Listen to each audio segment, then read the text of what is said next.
रोज रोज तोच नाश्ता खाऊन कंटाळा आलाय का? किंवा असा प्रश्न पडतो का, की आज नाश्त्याला काय बनवू? तर असा प्रश्न पडत असेल, पडतच असतो रोजचा आपला नाश्त्याचा प्रश्न आहेच. तर आज मी तुमच्यासाठी इतका छान मस्तपैकी चवदार, टेस्टी, हेल्दी नाश्ता घेऊन आलेला. हा नाश्ता तुम्ही एकदा करून बघा. लहानापासून मोठ्यापर्यंत सगळेजण आवडीने खातील. इतका छान क्रिस्पी आणि आतून इतका मस्त नरम सॉफ्ट असतो. तर बघू शकता, फक्त 1 वाटी रव्यापासून हा आपण नाश्ता करणार आहोत. आता आपण बघा रव्यापासून फक्त अप्पम वगैरे बनवतो किंवा उपमा वगैरे बनवतो. तर त्या रव्यापासून ना असा नाश्तासुद्धा बनला जातो. इतका भारी लागतो लहान मुलांच्या टिफिनसाठी. एक हलकी-फुलकीशी आपल्याला भूक लागते बघा आधीमध्ये. त्यामध्ये पण तुम्ही हा नाश्ता बनवून खाऊ शकता. झटके-पट केचपसोबत, चहासोबत खूप भारी लागतो. तर चला बघून घेऊया याला लागणारं साहित्य, बनवायची कृती. आजची रेसिपी आवडली तर लाईक करा. अशीच रेसिपी बघण्यासाठी चॅनेलला सबस्क्राईबर करा. आणि आता हा नाश्ता आपण बनवून घेऊया.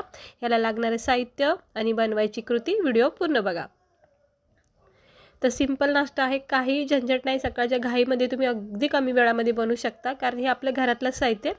1 वाटी इकडे रवा घ्यायचा. आता रवा तर आपल्याकडे असतोच असतो, पण ह्या रव्यापासून आपण बनवतो उपमा किंवा असं डोसा वगैरे बनवतो. पण हा नाश्ता करून बघा. 1 वाटी रवा घेतली बघा. त्यानंतर इकडे मी 2-2.5 चमचे बेसन पीठ टाकते. बेसन पिठाने खूप छान चव येते या नाश्त्याला. नक्की टाका 2 चमचे बेसन पीठ 1 वाटी रव्यामध्ये. त्यानंतर आपण इथे टाकणार आहोत थोडंसं चवीनुसार मीठ. आपल्या नाश्त्याला कवर होईल इतकं मीठ टाकायचं. त्यानंतर हे आपलं जे साहित्य ना, हे आपल्या घरातच असतं किचनमध्ये. त्यानंतर धना पावडर, थोडीशी चिमूटभर हळद, गरम मसाला वगैरे काही टाकत नाही, फक्त धना पावडर, चिमूटभर हळद टाकायची.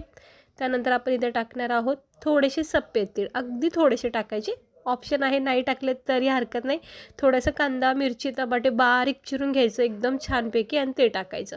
ह्या जागी तुम्ही आवडीनुसार भाज्या पण टाकू शकता बारीक चिरून. इकडे मी थोडीशी कोथिंबीर टाकली. ह्या जागीसुद्धा तुम्ही पालक मेथी टाकू शकता. त्यानंतर इकडं आपल्या नाश्त्याला छानपैकी एक थोडासा आंबटपणा येण्यासाठी ना, मस्त मी इकडे 1 चमचा दही टाकले आणि लाल तिखट टाकायचं किंवा लाल मिरचीचा कूट टाकायचा थोडासा. बस आता हे सगळं साहित्य ना मिक्स करून घ्यायचं. बघा घरामध्ये जर भाज्या असतील ना उरलेल्या आपल्या फ्रीजमध्ये, जे लहान लेकरं आपले खात नसतील ना, असे तरी भाज्या नक्की बारीक चिरून टाका तुम्ही.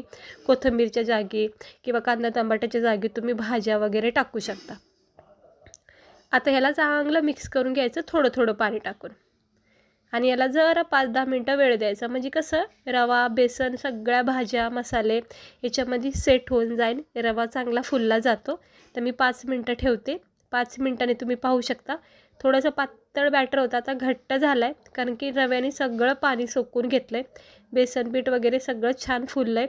आता पॅनमध्ये थोडंसं तेल तापत ठेवायचं आणि लागन तसे लहान मोठे तुम्ही असे याचे वडे करा. मस्त अशी बेसनाच्या पोळीसारखं सुद्धा तुम्ही याला असं पसरून करू शकता, म्हणजे मोठा आकार किंवा असे छोटे छोटे पण करू शकता. आणि जर तसं बेसनाच्या पोळीसारखं करायचं असेल ना हा नाश्ता, तर थोडंसं पाणी ॲड करायचं, म्हणजे पातळ घोळ बनवायचा. स्लो गॅस ठेवायचा, अगोदरच तेल तापून घ्यायचं आणि गॅस स्लो ठेवायचा. आणि खालची साईड जोपर्यंत कडक होत नाही ना तोपर्यंत आलटी पलटी करायचं नाही, नाही तर तुटला जाऊ शकतो, कारण ओला असतो बॅटर आपला.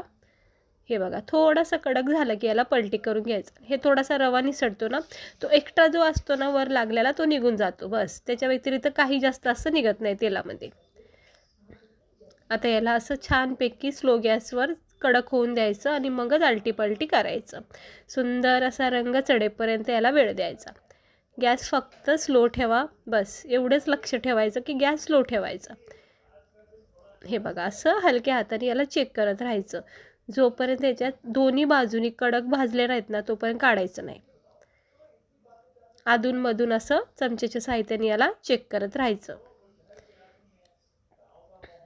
हे थोडंसं अजून बाकी आहे, तर हा छानपैकी बऱ्यापैकी कडक होत आला आहे. हे थोडासा रवा फक्त सुटला जातो, अगदी थोडा सुटला जातो, काही जास्त असं नाही सुटत तेलामध्ये.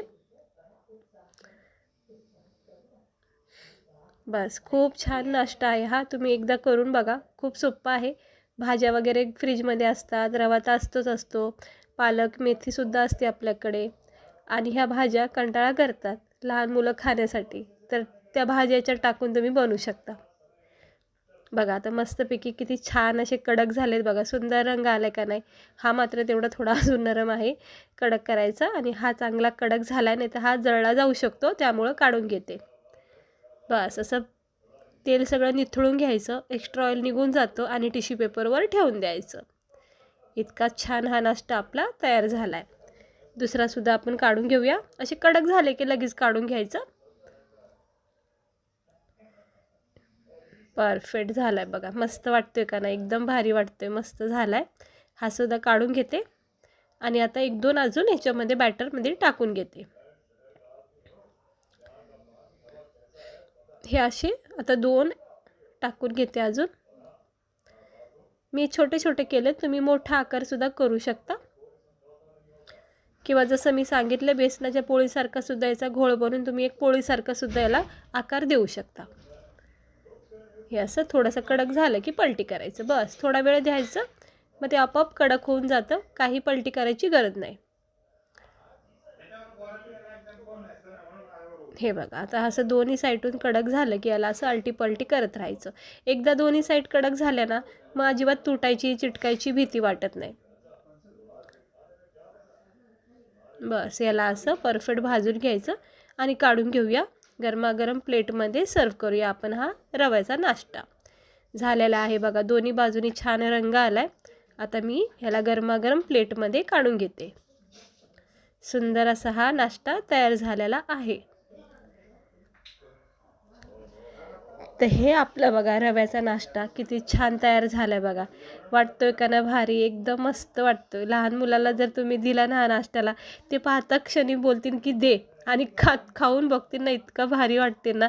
आतमध्ये सगळ्या भाज्या टाका, जे लहान मुलं खात नाही ना अशा भाज्या तर आवर्जून टाका, कारण की त्यांना ते भाज्याचं प्रोटीन भेटेल ह्या नाश्त्यामध्ये आणि कळूनसुद्धा येणार नाही. त्यामुळं हा नाश्ता खूप बेस्ट आहे, स्पेशली लहान मुलासाठी तरी खूप चांगला आहे. नक्की करा. बेसनपीठ आहे, रवा आहे, भरपूर साऱ्या भाज्या टाकू शकता.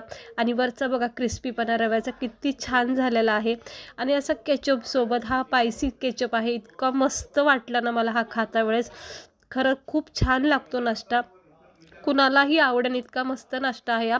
रोज रोज आपण तेच तेच खाऊन सुद्धा कंटाळा येतो का नाही, पोहे वगैरे, त्यापेक्षा त्याच साहित्यापासून जरासं काहीतरी वेगळं करायचं. ते असे हे नाश्ता बनवा, सकाळच्या घाईमध्ये बनवू शकता. लहान मुलांना जर खरंच भाजीला काही सुचलं नाही अशा वेळेस तुम्ही हा नाश्ता बनवून देऊ शकता त्यांना.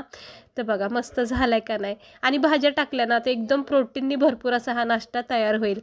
तर चला भेटते मी तुम्हाला पुढच्या व्हिडिओमध्ये. हा नाश्ता नक्की करून बघा. रेसिपी आवडली असेल तर लाईक करा, आणि रव्यापासून होणारा हा नाश्ता तरी एकदा तरी करून बघा. बघा मस्त वाटतोय का नाही, एकदम भारी क्रिस्पी आणि आतून मस्त नरम सॉफ्ट. चला आता भेटते मी तुम्हाला पुढच्या व्हिडिओमध्ये, आणि हा नाश्ता एकदा करून नक्की बघा. स्वस्त राहा, मस्त राहा आणि काळजी घ्या.